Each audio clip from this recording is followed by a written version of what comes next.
नमस्कार दोस्तों, मैं हूं आपका दोस्त नवीन।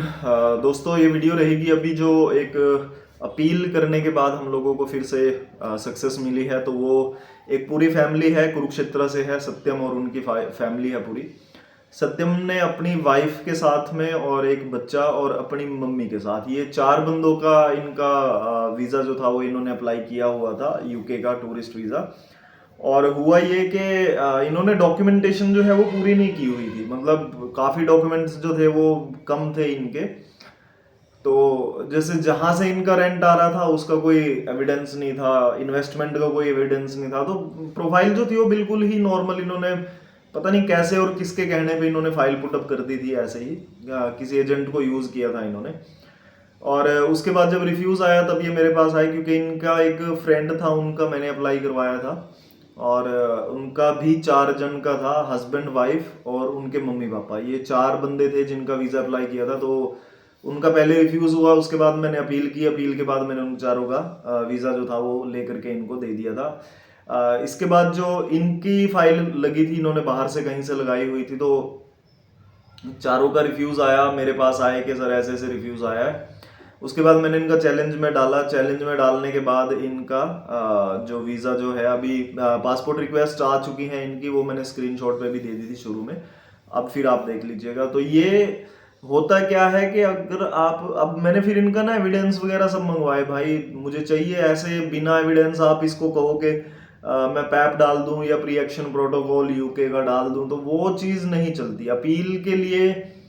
बेसिकली एक रूल जो है अपील का, वो ये होता है दोस्तों कि आप ये कह रहे हो कि वीजा ऑफिसर ने मटेरियल एरर ऑफ लॉ किया है। तो ये जो चीज़ है ये होना बहुत ज़रूरी है, इसका प्रूफ होना बहुत ज़रूरी है। इस केस में कहीं कुछ ऐसा था नहीं, क्योंकि डॉक्यूमेंट्स हमने नहीं दिए तो मटेरियल एरर ऑफ लॉ का तो सवाल ही पैदा नहीं होता। तो जब आए थे मेरे पास तो मैंने इनसे पूरा डिस्कशन किया था कि भाई ये चीज़ें आपने लगाई है या नहीं। तो इन्होंने कहा जी नहीं लगी है, ये पूरी फाइल है। तो फिर मैंने इनसे फिर पूरे डॉक्यूमेंट्स मंगवाए थे। बहुत कम चांसेस होते हैं कि बाद में डॉक्यूमेंट्स अगर आप दे रहे हो उनको कंसीडर किया जाए, ऐसा नहीं होता है। क्योंकि एक सीधा सा उनका रिप्लाई होता है कि at the time of application आपने ये डॉक्यूमेंट्स नहीं प्रोवाइड किए थे, इसलिए हम वीज़ा ऑफिसर को नहीं पता था कि ये डॉक्यूमेंट्स भी एग्जिस्ट करते हैं। तो फिर मटेरियल एरर ऑफ लॉ वो नहीं मानते उस चीज़ में। तो ये थोड़ा सा केस मेरे लिए एक ऐसा था कि मुझे लगा कि भाई आप लोगों के साथ में ये चीज़ शेयर कर दूं। अभी पिछले लगभग 15 दिन के, 10 या 15 दिन में मान करके चलना, 20 से ज़्यादा जो है केसेस उनको मतलब पासपोर्ट्स जो हैं रिक्वेस्ट पे आए हैं। 3 पता नहीं 4 तो फैमिलीज ही हैं, 4 बंदों की। रंजीत भाई हैं एक, उनका पूरी फैमिली का आया हुआ है। और मेरे ख्याल 9 या 10 तारीख को शायद उन्होंने अभी यूके की अभी वीज़ा जस्ट अभी उनका पासपोर्ट पे स्टैंप होके आया, तो उन्होंने अभी टिकट भी करवा ली जाने की, एक्साइटेड है विद फैमिली। तो 4 बंदों का, उनका भी 4 बंदों का है। एक और फैमिली आई है, उनका 3 का है। एक और फैमिली है, उनका भी 3 का है। तो इस तरह से नियरली अभी मान करके चलना, और सिंगल्स भी हैं, 4-5 सिंगल्स के भी आ चुके हैं। तो ये अभी मैं वीडियोस नहीं डाल पा रहा था, क्योंकि जैसे ही डालता था इसको यूट्यूब उठा करके और डिलीट मार रहा है। तो हमारे बहुत से रिकंसिडरेशन वाले जो वीज़ा हैं उनको हम वीडियोस में डाल ही नहीं पा रहे हैं, क्योंकि वो उसको उठाते हैं और यूट्यूब डिलीट कर देता है। तो फेसबुक पे हम लोगों का पेज है, फेसबुक पे हम कोशिश कर रहे हैं कि वहाँ डालते चले जाएं, क्योंकि फेसबुक पे डिलीट होने का इतना दिक्कत नहीं है, वहाँ होती नहीं है, बहुत ही कम चांसेस हैं। बाकी आप सबका साथ है तभी एड वीज़ा आज इस जगह पे पहुंचा है दोस्तों। और डॉक्यूमेंट्स में फिर कहूँगा भाई, एक बारी डॉक्यूमेंटेशन पे बहुत ध्यान आप लोगों को रखना है, क्योंकि अगर डॉक्यूमेंटेशन सही नहीं होती हैं तो फिर बहुत दिक्कत आती है रिकंसिडरेशन में। तो उसके लिए आप पहले एक बारी पूछ लेना। सब कुछ आपको फ्री ऑफ कॉस्ट होता है, कोई इसमें वो नहीं है। और ये जो वीडियोस बनती हैं ये एक एजुकेशन पर्पस के लिए ही होती हैं कि इनकी प्रोफाइल क्या थी वो भी चलो बता देता हूँ, एजुकेशन पर्पस पे है। तो इनके बिजनेस है, हस्बैंड का बिजनेस है, वाइफ को रेंट आ रहा है और मम्मी को भी रेंट आ रहा है। बच्चा जो है वो इनका स्कूल में स्टडी कर रहा है।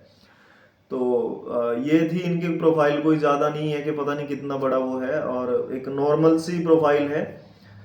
बिजनेस भी इनका कोई, डॉक्यूमेंट्स में अगर देखूंगा तो बिजनेस का प्रूफ इतना बड़ा नहीं बनता, क्योंकि बिजनेस जो करंट अकाउंट था वो कोई इतना बड़ा करंट अकाउंट नहीं है, एक नॉर्मल सा करंट अकाउंट है।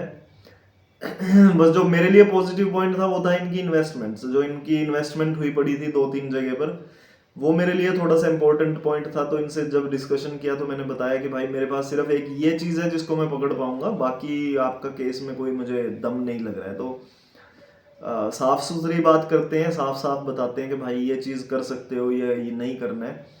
फिर भी यही कहूंगा कि पैप के बाद कोई सक्सेस रेट 100% नहीं होता। आप ये कभी मत सोचना कि पैप में 100% हो जाता है, ये बिल्कुल झूठी बात है, बिल्कुल गलत बात है। पैप अगर 70-80% तक चांस होते हैं अगर आपके डॉक्यूमेंटेशन बिल्कुल सही हैं, तो मतलब मान करके चलना कि जीतने के चांस है वो 70-80% रहते हैं। जिन्होंने हमारे हिसाब से सब किया है तो हम उनको 80-90% तक बोल देते हैं कि भाई 80-90% है। कोई बाहर से है जिसे इनके जैसे ये केस था, इनके डॉक्यूमेंटेशन पूरे नहीं थे, तो 50-50 ऐसे केस होते हैं कि 50-50 आपके चांस होते हैं कि आपका कुछ बन पाएगा।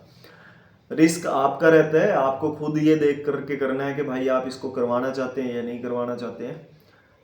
मैं हमेशा ये कहता हूँ कि भाई तीर चलाना चाहिए, क्योंकि तीर चला हुआ लग भी सकता है एक्सपीरियंस के बेसिस पे। 50-50 भी अगर हो तो कोशिश करने में हर्ज नहीं है, नहीं तो 6 महीने हम कहते हैं कि हमारे हिसाब से वेट करो, प्रॉपर अपने अकाउंट्स जो है प्रॉपर मेंटेन करो। तो ये चीज़ें बहुत ज़रूरी होती हैं। और फिर भी यही कहूँगा कि डॉक्यूमेंटेशन पे आप सबको बहुत बहुत ध्यान रखना है। बाकी जुड़े रहने के लिए आप सबका बहुत बहुत धन्यवाद है। Thank you.